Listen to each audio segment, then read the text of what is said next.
오늘 말씀 시작하면서 제가 한 가지 질문을 했으면 합니다. 만약 누군가 나에게 10억을 준다라고 하면 여러분 죄를 짓고 감옥에 가실 수 있겠습니까? 10억을 준다면 죄를 짓고 감옥에 갈 수 있을까? 혹시 아멘?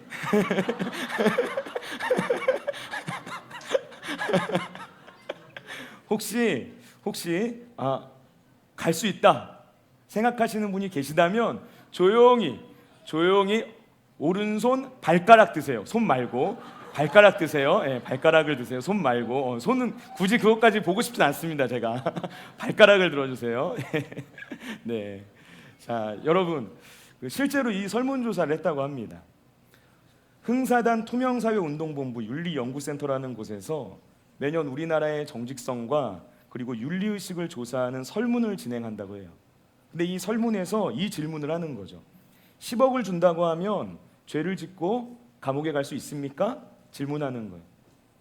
가장 최근에 초중고등학생이 이 질문에 대답한 결과가 어떻게 나왔나 찾아봤더니요, 그렇게 할 수 있다라고 대답한 사람이 초등학생 23%, 그리고 중학생 42%, 그리고 고등학생 57%가 나왔대요. 우리 학생 고등학생의 경우에는 절반 이상이 내가 10억 가질 수 있다면 나 범죄도 저지를 수 있어, 이러한 고백을 한 거예요. 그리고 이 조사 결과가 더 놀라운 점 뭐냐면요, 시간이 갈수록 그렇다라고 말하는 사람들의 비율이 해마다 늘어나고 있다는 점입니다. 어떤 선생님이 학생에게 질문했다고 합니다. 그렇게 10억 받으면 뭐 할 거야? 그랬더니 한 학생이 손을 번쩍 들고 이렇게 말을 했대요. 불려야죠. 건물을 사서 월세를 받고 그리고 주식에도 좀 투자해서 그 돈을 불릴 겁니다. 선생님이 다시 물어봤대요. 그러면 그 돈으로는 뭐 할 거야? 그랬더니 또 불려야죠. 대답하는 거예요. 아니 그러니까 그 돈으로 과연 뭘 하고 싶냐고. 그러니까 결국 또 불려야죠. 이야기를 했다는 거예요. 계속 불려야 된대요. 여러분 돈이라는 게 뭡니까? 돈은 어떤 일을 이루기 위한 하나의 수단인 것이죠. 그런데 지금 우리가 살아가는 이 시대는 돈이라는 것 자체가 목적이 되어버린 시대를 살아가게 되었습니다. 성경은 우리 삶의 유일한 목적이 하나님이라고 말합니다. 우리가 궁극적으로 지향하고 우리가 가장 갈망해야 하고 또 우리가 가장 사랑해야 하는 대상이 하나님이어야 한다는 거예요. 그렇게 하나님이 계셔야 할 그 자리에 하나님이 아닌 다른 것이 들어가서 하나님을 밀어내고 그 자리를 차지하고 있는 것을 가리켜서 성경은 우상숭배라고 말을 하는 거죠. 어떤 부자 청년 관원이 있었습니다. 이 청년은 젊은 나이에 높은 관직에 올라갔고요, 부잣집에 태어나서 어려서부터 유복하게 자랐어요. 그런데 이 청년이 어느 날 예수님을 찾아와서 내가 어떻게 해야 구원을 받을 수 있습니까? 라고 물어봅니다. 그러면서 내가 어려서부터 계명을 다 지켰는데 저에게 뭐가 더 필요합니까? 질문하는 거예요. 그랬더니 예수님께서 대답하시는 거죠. 가서 너의 소유를 팔아서 가난한 자들에게 나눠줘라. 그리고 와서 나를 따르라. 여러분, 예수님께서는 이 청년의 마음의 중심을 보셨던 거예요. 지금 이 청년이 무엇을 가장 사랑하고 있는가? 그것을 깨닫고 그것을 알게 하시려고 이 질문을 던진 것입니다. 그래서 이 청년이 지금 자신이 가지고 있는 그 많은 돈, 그 재산과 예수님을 따르는 삶, 이 둘 중에 하나를 선택해야 한다면 과연 너는 무엇을 선택할 수 있니? 이 질문을 던지면서 나를 따라야 한다, 나를 선택해야 한다, 도전하는 그런 질문을 던지신 거예요. 그런데 성경은 뭐라 말합니까? 이 청년이 재물이 많음으로 이 말씀을 듣고 근심하여 가니라 라고 말을 합니다. 예수님을 가장 사랑하지는 않았던 거예요. 예수님보다 더 사랑하는 것이 있었던 것이죠. 여러분, 오늘 본문 말씀에는 이 부자 청년처럼 돈을 너무나 사랑했던 한 사람이 나옵니다. 그 사람의 이름은 삭개오예요. 돈을 정말 사랑했던 사람. 그래서 수단과 방법을 가리지 않고 그 돈을 벌기 위해 애썼던 사람. 그리고 실제로 그렇게 돈을 번 사람. 그런데 무언가 자기의 마음에 채워지지 않는 것을 느끼며 살아가야만 했던 한 사람, 바로 삭개오에 대한 이야기가 나오죠. 이 삭개오가 예수님을 만나고 그 인생이 변화되었습니다. 우리가 이 말씀을 통해서 은혜를 나눌 때 우리가 가장 사랑하는 분이 예수님이 되고 또 그 예수님을 통하여 우리 삶의 가치와 목적이 바뀌게 되는 이런 놀라운 역사가 넘쳐나게 되시길 주님의 이름으로 축원을 드립니다. 오늘의 첫 번째, 세리장 삭개오에게는 고민이 있었습니다. 우리 다 같이 오늘 본문 1절과 2절 말씀, 본문 1절과 2절 다 같이 읽겠습니다. 예수께서 여리고로 들어가 지나가시더라. 삭개오라 이름하는 자가 있으니 세리장이요 또한 부자라. 아멘. 자, 우리가 이 말씀 속에서 이 삭개오라는 인물이 어떤 사람인지를 알 수가 있습니다. 여기서 삭개오는 세리장이요 또한 부자라라고 말을 하고 있어요. 삭개오는 부자입니다. 그런데 세리장이면서 부자라는 거예요. 세리장 일을 하면서 많은 돈을 벌게 되었다는 것이죠.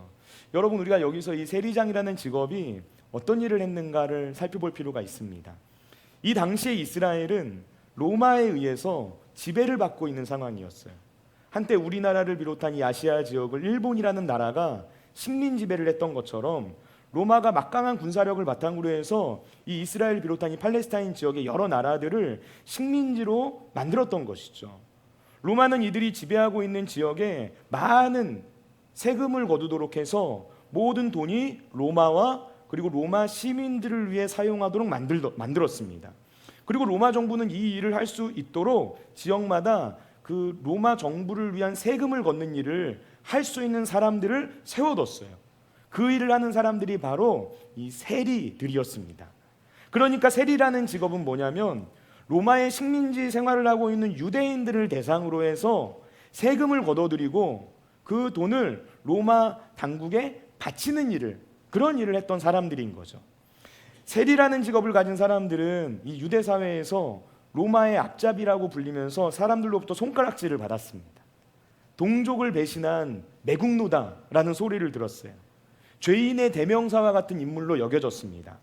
세리라는 직업을 가지고 있으면 유대인들로부터 따돌림을 받아서 그 어떤 사람과도 교제하기가 어려운, 그러니까 그 누구도 가까이 하려고 하지 않은 그런 사람들이었다는 거예요. 이 정도면 세리라는 직업을 가지지 않을 법도 하죠. 그런데 그럼에도 불구하고 세리가 되는 사람들이 있었어요. 여러분, 이 사람들이 세리가 되었던 이유는 뭘까요? 그 이유는 딱 하나죠. 바로 돈을 많이 벌 수 있었기 때문입니다. 세리가 되면 돈을 많이 버는 거예요. 그러니까 세리들은 돈을 벌기 위해서 나머지 다른 모든 것들을 희생한 사람이다, 포기한 사람들이다, 이렇게 생각하시면 되는 거예요. 그런데 그 중에서도 삭개오는 세리장이라고 말하고 있습니다. 세리들 중에서도 우두머리라는 거예요. 세리들 중에서도 대장이라는 겁니다. 그리고 부자였다고 말해요. 세리를 하면서 정말 많은 돈을 벌게 되었다는 거죠. 여러분, 이 당시 세리들이 어떤 식으로 돈을 모았냐면요, 로마 정부에서 요구하는 액수의 세금이 있었어요. 그런데 그 세금보다 더 많은 돈을 유대인들에게 걷는 거예요. 그리고 거기에서 남는 돈들, 그 차액을 자기가 챙기는 것이죠. 이익으로 남기는 거예요. 이런 식으로 해서 재산을 모으고 부자가 되었습니다. 삭개오가 살던 도시 여리고라고 말하고 있어요. 여러분, 여리고라는 이 도시는 교통의 요지입니다. 이 당시 인구가 10만 명이나 되는 꽤 큰 도시였어요. 그런데 이런 도시에서 삭개오가 그냥 세리도 아니고 그 당시 세리들의 대장으로, 세리장으로 있었던 거예요. 여러분, 이것은 이 사람이 얼마나 많은 돈을 착복해서 그 돈을 모았었는지를 추측할 수 있게 해주는 내용이라는 것이죠. 거기에다가 세리장이면은 제법 높은 자리에 올라간 겁니다. 여러분, 이런 자리 쉽게 올라갈 수 있었겠습니까? 우리가 추측해 봤을 때 삭개오는 이 자리까지 올라가려고 엄청난 노력을 했을 거예요. 위에서 어떤 일을 시킨다 그러면 그 일이 더러운 일, 나쁜 일이라고 할지라도 상관하지 않고 그냥 했을 거예요. 그리고 위에다가 온갖 뇌물들을 다 바쳐가면서 불의하고 잘못된 방법, 그런 행동들을 많이 했을 거라는 거예요. 여러분, 삭개오는 이런 식으로 부자가 되고 높은 자리까지 올라갔던 사람이에요. 부자가 되기 위해 악착같이 살았어요. 사람들로부터 온갖 욕을 먹는 일을 마다하지 않았습니다. 그래서 결국 돈도 많이 벌게 되었고 높은 자리에도 올라갔어요. 돈과 권력을 거머쥐게 된 거예요. 아마도 어렸을 때부터 나는 앞으로 돈을 많이 버는 사람이 되어야지, 부자가 되어야지, 이런 마음을 먹고 살았을지도 모릅니다. 어린 시절부터. 여러분, 그렇다면 이 사람은 자기 인생의 목표를 이룬 사람이라고도 말할 수 있죠. 날마다 돈을 외치면서 자기 자신만을 위해 달려왔고 마침내 그 목표를 이루어낸 인물이 바로 이 삭개오라는 사람이라는 거예요.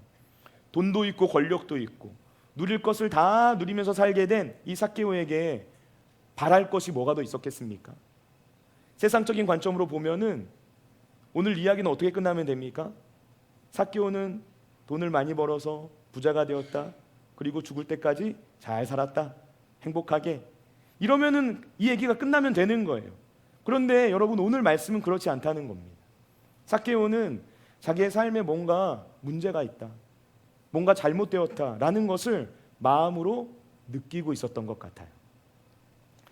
삭개오라는 이름은 깨끗한 자, 순결한 자라는 뜻을 가지고 있습니다. 삭개오는 자기의 이름이 담고 있는 의미, 깨끗한 자, 순결한 자라는 이런 의미와 지금 자기가 살아가고 있는 그 삶의 모습이 너무나도 다르다는 것을 느끼고 있었어요. 여러분, 만약 제 이름이 미남이고 제 성이 꽃이라고 생각해 보세요. 그럼 합치면 뭡니까? 꽃미남. 우리 순복음 범천교회 꽃미남 목사님 계셔 해가지고 전도를 해서 새 가족이 왔는데 새 가족이 꽃미남 목사님 어디 계셔? 그러니까 이름이 꽃미남이야. 이러면 어떻게 되겠습니까? 아, 뭐 이름이 꽃미남이야. 근데 왜 저래? 이러지 않겠습니까, 여러분? 그럼 마찬가지죠. 사람들이 삭개오를 볼 때 어떤 말을 했을까요? 삭개오라고? 이름이 깨끗한 자네? 순결한 자네? 그런데 세상 사는 건 왜 저래? 왜 저렇게 인생을 살아? 왜 이렇게 지저분하게 사는 거야? 어떻게 저런 인간이 있을 수 있지? 사람들이 이런 말들을 하면서 비아냥거리는 거예요. 여러분, 삭개오는 자기의 이름을 떠올릴 때마다 자기 이름에 걸맞지 못하게 살고 있는 그런 자신의 삶에 대한 내적인 갈등을 느끼고 있었어요. 내가 돈을 벌기 위해서, 성공하기 위해서 수단과 방법을 가리지 않고 여기까지 달려왔는데 어느 순간 뒤를 돌아보니까 내 곁에 남아있는 건 사람들의 비난밖에 없는 거예요. 자기의 마음을 들여다보니까 내 안에 뭔가 양심의 가책이 있는 거예요. 죄책감이 느껴지는 거예요. 나름 열심히 산다고 그래도 인생을 달려왔는데 내 인생이 삭개오라는 이름이 담고 있는 의미와는 너무나도 멀어져 버린 길을 걷고 있다는 걸 느끼게 되었던 겁니다. 그런데 그렇다고 해서 지금까지 내가 누리며 살아왔던 그런 삶, 그런 삶의 방식, 그런 자리, 이걸 포기할 수 있는가? 포기할 수 없었다는 거예요. 왜냐하면 그나마 내가 가지고 있는 돈, 세리장이라는 이 자리, 이게 내 삶을 지탱해주고 있다, 내 삶의 유일한 버팀목이다 라고 생각했었기 때문이죠. 그러니까 내려놓지를 못하고 있었던 거예요. 여러분, 이런 삭개오가 어느 날 예수님에 대한 소문을 듣게 됩니다. 소문을 들어보니까 예수님 보통 사람이 아닌 것 같아요. 귀신 들린 사람에게서 귀신을 쫓아낸다는 소문을 듣습니다. 불치병에 걸린 사람들 예수님께서 치료해 주신다는 거예요. 사람들이 아무도 가까이 하지 않으려고 하는 죄인들을 가까이 하신다라는 겁니다. 더군다나 예수님의 제자들 중에 어떤 사람들이 있나 봤더니 삭개오처럼 똑같이 세리 출신의 마태라는 사람이 있다더라 라는 이야기까지 듣게 돼요. 그런데 그 예수님이 지금 자기가 살고 있는 여리고를 지나가게 되었다라는 거죠. 삭개오는 예수님을 만나고 싶었어요. 그래서 예수님이 지나가신다라고 하는 그곳을 향해 곧장 달려갔던 것입니다. 여러분, 이러한 삭개오의 발걸음은 이 사람의 인생을 바꾸는 기회가 되었습니다. 우리의 삶에는 기회가 있습니다. 내 인생이 바로 세워지고 우리가 성장하게 되고 우리의 삶이 견고하게 서게 되는 하나님께서 주시는 기회가 있습니다. 그 기회가 우리의 인생 속에 찾아오게 되었을 때 여러분, 우리는 그것을 붙잡아야 되는 거예요. 그래야 그 기회가 진짜 내 삶 속에 의미가 있는 기회가 되는 것입니다. 삭개오는 예수님이 오신다는 소식을 듣고 그 기회를 붙잡으려고 달려갔어요. 우리에게 바로 그런 마음이 있어야만 합니다. 지금 우리 가운데 함께하고 계시는 그 예수님을 붙잡고자 하는, 만나고자 하는 그 마음이 있어야 돼요. 그 예수님을 붙잡아서 그 주님 안에서 주어지는, 하나님께서 주시는 기회를 붙잡고자 하는 그 마음의 중심, 하나님께서 지금 그 마음을 보고 계시다라는 거예요. 여러분, 예수님을 만나기 위해 주님께로 더 가까이 나아가시기 바랍니다. 마음의 문을 여시고 하나님의 말씀에 귀를 기울이시기 바랍니다. 우리의 마음이 주님을 향해 나아갈 수 있도록 그 생각과 마음의 초점을 맞추시기 바랍니다. 바로 이 시간 주님께서 저와 여러분을 만나시길 원하십니다. 이 기회를 붙잡고 주님을 만나게 되는 저와 여러분 모두가 되시기를 예수님의 이름으로 축원을 드립니다. 오늘의 두 번째, 예수님은 잃어버린 자를 부르십니다. 우리 다 같이 오늘 본문 3절과 4절 말씀, 3절과 4절 다 같이 한 목소리로 읽겠습니다. 그가 예수께서 어떠한 사람인가 하여 보고자 하되 키가 작고 사람이 많아 할 수 없어 앞으로 달려가서 보기 위하여 돌 무화과 나무에 올라가니 이는 예수께서 그리로 지나가시게 되밀어라. 아멘. 여러분, 삭개오는 예수님을 만나고 싶었어요. 그런데 예수님 주변에 이미 너무나도 많은 사람들이 몰려 있는 거예요. 그런데 이 삭개오에게는 신체적인 핸디캡이 하나 있었습니다. 그것은 키가 작았던 거예요. 오늘 말씀은 삭개오가 키가 작았다 이야기하고 있어요. 많은 사람들이 모여든 그 틈바구니에서 아무리 예수님을 보려고 해도 그 예수님이 보이지가 않는 것이죠. 주님 앞에 나아가는 그 길을 가로막고 있는 장애물들이 있었다는 거예요. 여러분, 그런데 그때 삭개오가 어떻게 합니까? 오늘 말씀은 그가 돌 무화과 나무에 올라갔다 기록하고 있어요. 예수님을 보기 위해서 나무를 타고 올라간 거예요. 어려움이 있어도 포기하지 않았던 것이죠. 다 큰 어른이 갑자기 나무를 타고 올라간다? 사람들의 시선, 나의 체면, 명예, 여러분 이런 거 전혀 신경 쓰지 않는 거예요. 믿음의 길, 신앙의 길이란 어떤 것인가? 주님을 만나기를 가로막는 그 장애물들을 밟고 넘어서 앞으로 나아가는 것이라는 겁니다. 그런데 오늘 본문에서 정말 놀라운 장면이 나와요. 삭개오는 분명 자기가 예수님 보려고 나무 위로 올라갔거든요. 그런데 예수님께서 갑자기 발걸음을 멈추십니다. 그러더니 나무 위에 올라가 있는 삭개오를 바라보시면서 말씀하시는 거예요. 삭개오야. 삭개오의 이름을 부르시는 거예요. 삭개오가 자기를 소개한 적이 없거든요. 나를 봐달라고 이야기한 적 없거든요. 제가 삭개오입니다라고 손 흔든 적 없거든요. 그런데 그냥 예수님을 멀리서 보고만 있었을 뿐인데 예수님께서 먼저 삭개오의 모습을 보시고 그 삭개오의 이름을 부르시는 거예요. 이 순간 삭개오가 깜짝 놀랐겠죠. 어떻게 예수님이 내 이름을 알고 계셨을까? 어떻게 저분이 내 이름을 알고 있지? 그런데 예수님께 또다시 말씀하십니다. 나무에서 내려와라. 내가 오늘 너의 집에 머물러야 하겠다. 동네 사람들과 어떤 사람도 자기와 가까이 하려고 하지 않고 누군가 내 집에 찾아온다라는 것은, 나와 함께 음식을 먹는다는 것은 상상도 할 수 없었던 사람인데, 그런데 예수님께서 우리 집에 오신다는 거예요. 삭개오는 이 순간 온몸이 감전되는 것만 같은 그런 찌릿한 전율을 느끼게 되었을 겁니다. 여러분, 여기서 중요한 게 있어요. 예수님을 만나기 위해 나무에 올라간 것은 삭개오였습니다. 그런데 정작 먼저 삭개오를 알아보고 그 이름을 부른 것은 예수님이었어요.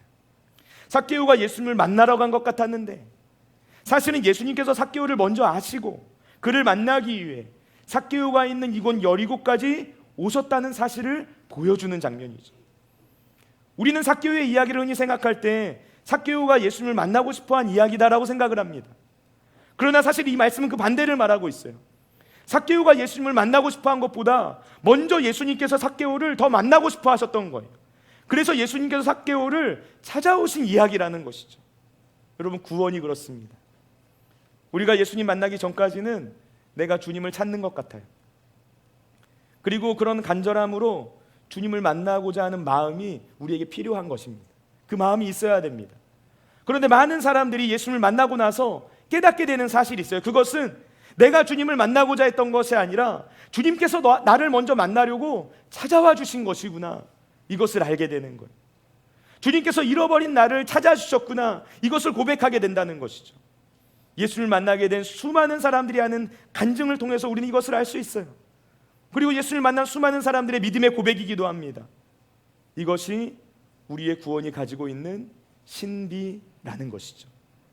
오늘 본문의 가장 마지막 절, 우리 다 같이 오늘 본문 10절 말씀을 한 목소리로 읽어보겠습니다. 인자가 온 것은 잃어버린 자를 찾아 구원하려 함이니라. 아멘. 여러분, 삭개오는 어떤 사람이라는 겁니까? 잃어버린 자라는 거예요.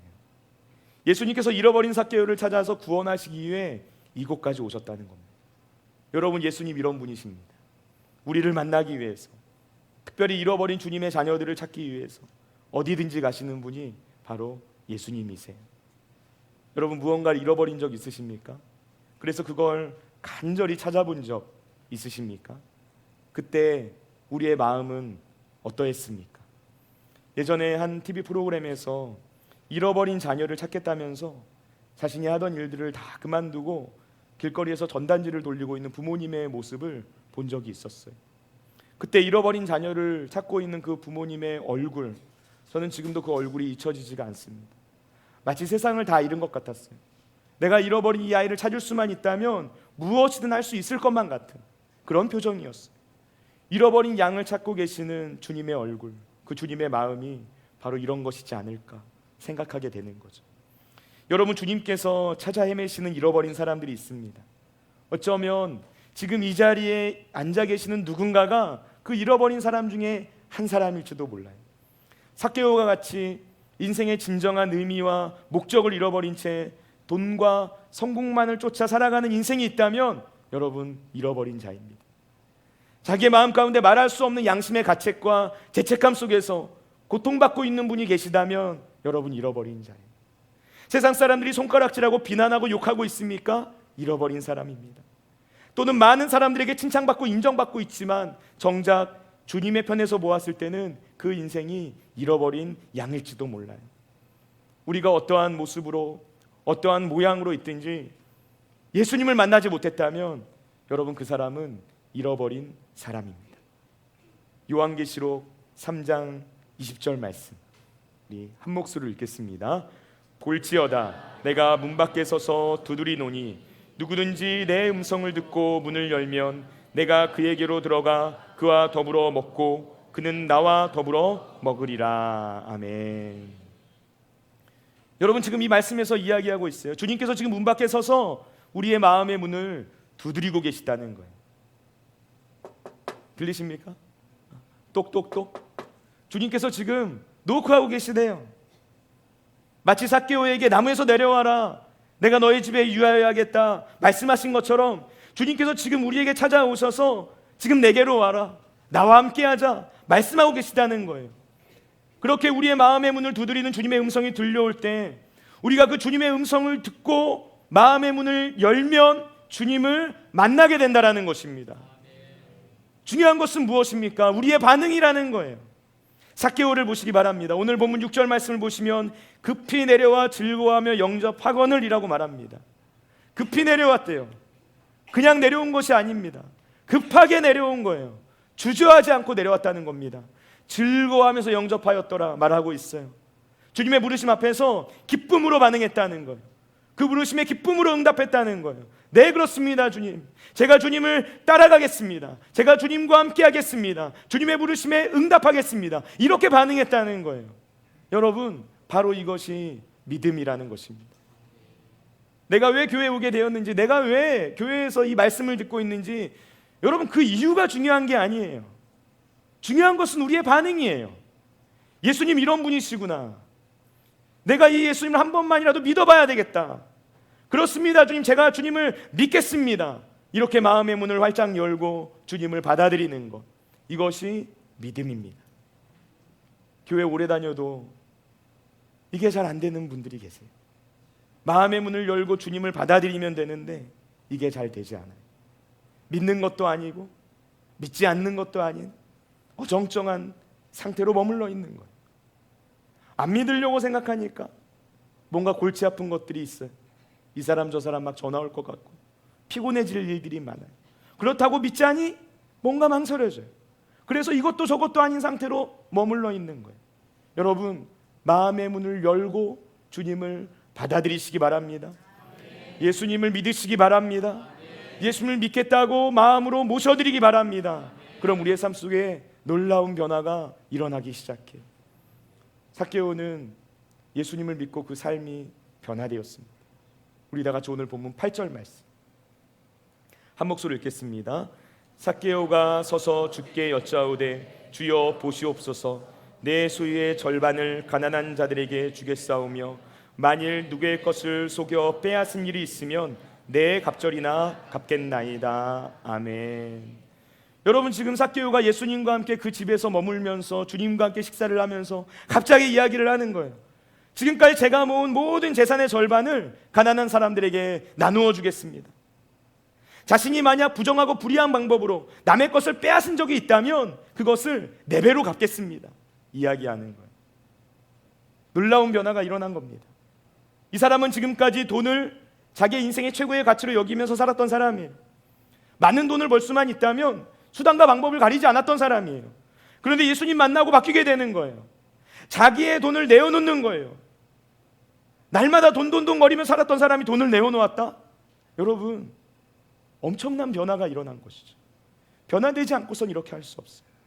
예수님께서 억지로 시켜서 이렇게 한 게 아니에요. 너 나 믿으려면, 나 따르려면 얼마 내야 돼, 이렇게 말씀하신 게 아니었다는 거예요. 아무도 시키지 않았는데, 예수님께서 아무런 말씀도 하시지 않았는데 자기의 마음으로 자기가 지금까지 가장 사랑했던 그것을 내어놓기 시작한 거예요. 여러분, 삭개오의 이 고백은 율법이 말하고 있는 기준을 훨씬 넘어서는 것이었습니다. 율법은 도둑질을 하면 도둑질을 한 것에 5분의 1만큼을 더해서 배상하는 규정을 정해놓고 있었어요. 도둑질을 했다. 그럼 내가 도둑질한 것에 5분의 1만큼을 더하여서 그 사람의 배상하면 이 사람은 의로운 사람이 되는 거예요. 율법적으로는 책망할 부분이 없는 거예요. 아무도 뭐라고 할 사람이 없었다는 거예요.